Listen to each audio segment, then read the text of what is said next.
This is the audio version of ICH Q7 Section 2 Quality Management. 2.1 Principles. 2.10 Quality should be the responsibility of all persons involved in manufacturing. 2.11 Each manufacturer should establish, document, and implement an effective system for managing quality that involves the active participation of management and appropriate manufacturing personnel. 2.12 The system for managing quality should encompass the organizational structure, procedures, processes, and resources, as well as activities necessary to ensure confidence that the API will meet its intended specifications for quality and purity. All quality related activities should be defined and documented. 2.13 There should be a quality unit that is independent of production and that fulfills both quality assurance QA and quality control QC responsibilities.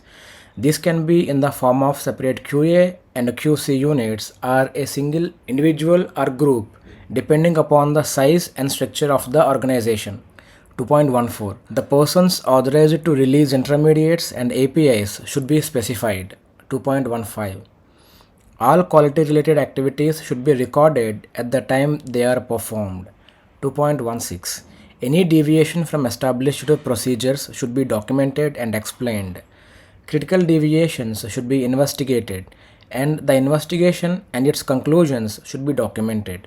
2.17 No materials should be released or used before the satisfactory completion of evaluation by the quality units unless there are appropriate systems in place to allow for such use. Example, release under quarantine as described in section 10.20 or the use of raw materials or intermediates pending completion of evaluation.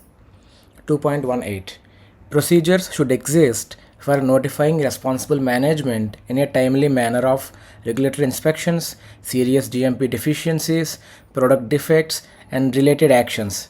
Example, quality related compliance, recalls, regulatory actions, etc. 2.1 is principles. 2.2 is responsibilities of the quality units.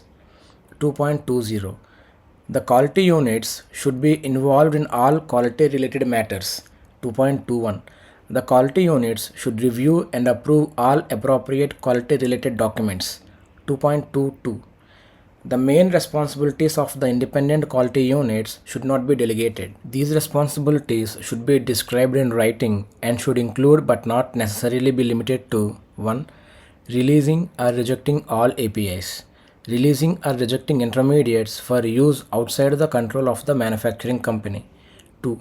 Establishing a system to release or reject raw materials, intermediates, packaging, and labeling materials. 3.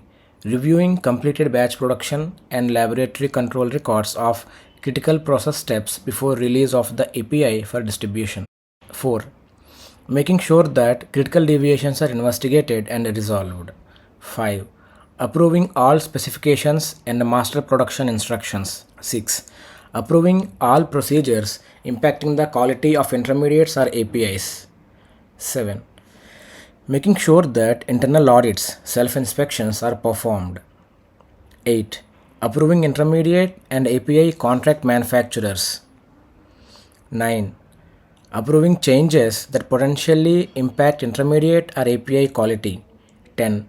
Reviewing and approving validation protocols and reports. 11. Making sure that quality related complaints are investigated and resolved. 12. Making sure that effective systems are used for maintaining and calibrating critical equipment. 13. Making sure that materials are appropriately tested and the results are reported. 14. Making sure that there is a stability data to support retest or expiry dates and storage conditions on APIs and or intermediates where appropriate. And 15. Performing product quality reviews as defined in section 2.5. Section 2.3 Responsibility for production activities. The responsibility for production activities should be described in writing and should include but not necessarily be limited to 1.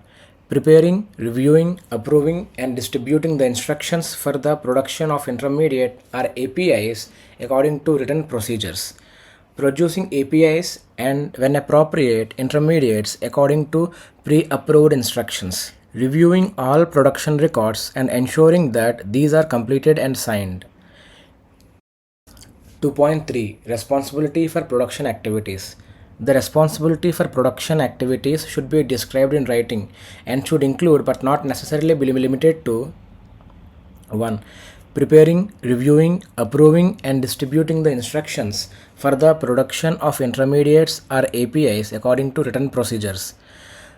2. Producing APIs and, when appropriate, intermediates according to pre-approved instructions. 3. Reviewing all production batch records and ensuring that those are completed and signed. 4. Making sure that all production deviations are reported and evaluated, and that critical deviations are investigated and the conclusions are recorded.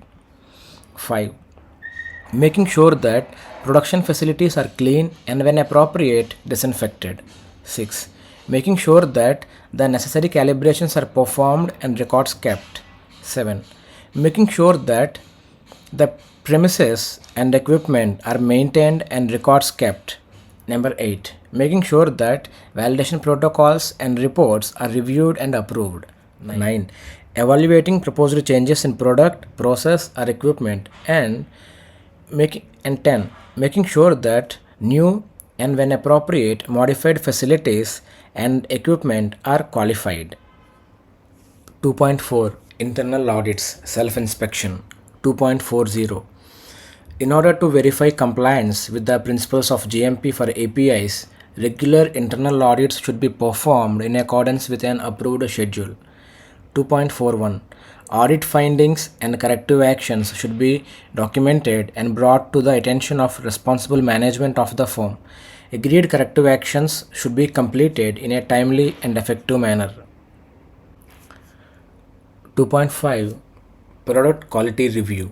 2.50 Regular quality reviews of APIs should be conducted with the objective of verifying the consistency of the process.